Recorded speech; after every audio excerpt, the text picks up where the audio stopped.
All right, here we go, round 2. Corrections. I did not teach this right the first time, so listen this time.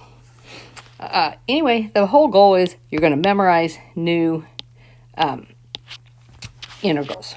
All right, go up there like you know the integral of the tangent. You memorize that, and you memorize that 1 over x is natural log. All right, so these, remember, this is the same as the integral of 1 over the square root of a squared minus u squared du. Okay, they just put the du on top. All right, now the thing is because this is in terms of u, we're going to be doing a u substitution. All right, so this 3 wraps around out front. Then I look at it, it's a square root of something squared minus something squared, which tells me, oh, it's an arc sine.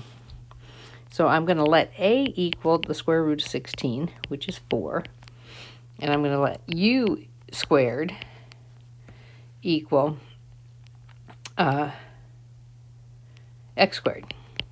Then I've got to take the derivative of this, right? Well, I'm just going to solve for u. So u is equal to x. And then I take the derivative, and you get du equals dx. So my substitution's pretty easy. I wrap that coefficient out front. I end up 1 over the square root of 4 squared minus u squared du. Because it's a straight substitution, I can replace the x with the u. Okay? And you replace dx with du, and you're good to go. So I know that this is 3 times the arc sine of u, which is x, over a, which is 4, plus c. All right? Always put your plus c on when it's an indefinite integral. All right? The second one, I got a plus sign. Must be an arctan.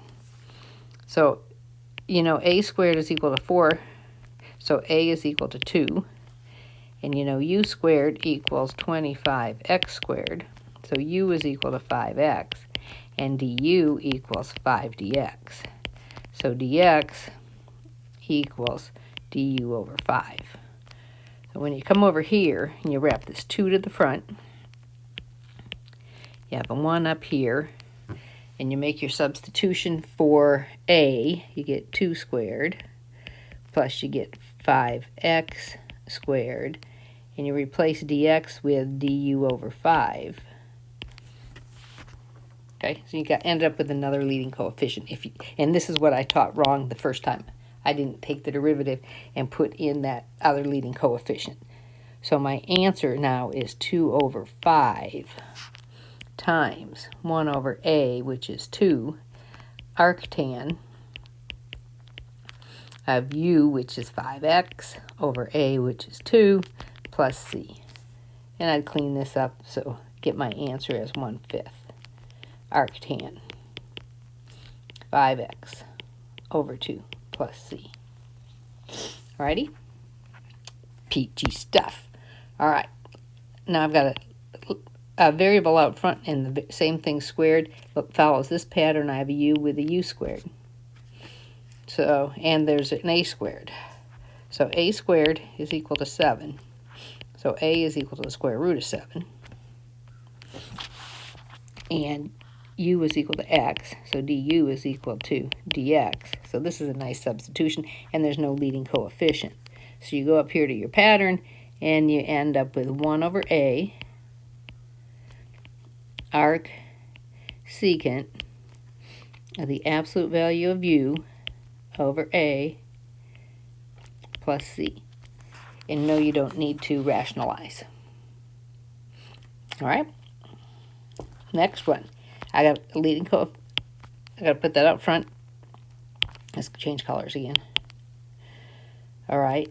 And we're back to this adding a squared plus u squared. So a squared is equal to 8.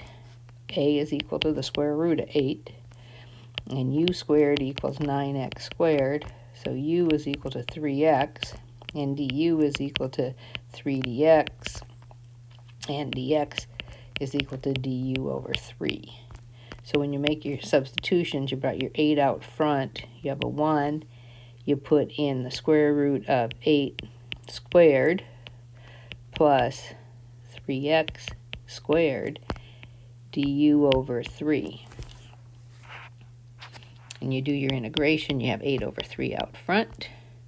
You have 1 over a arctan u over a plus c. I would make sure I add these fractions together, which is kind of interesting. You get 8 over 3 times the square root of 8. And I said, well, what happens if I do rationalize? Okay. Then I end up with 8 square roots of 8 over 3 times 8, and they cross out. So the simplified version is square root of 8 over 3. Let's change color, sorry. And I can fix my handwriting so you can read it. So you end up with the square root of 8 over 3 times the arctan of 3x over the square root of 8 plus c. Okay? I fixed my mistake. I forgot about this du, taking the derivative over here. That's important. Alrighty? Thanks for listening. Round 2.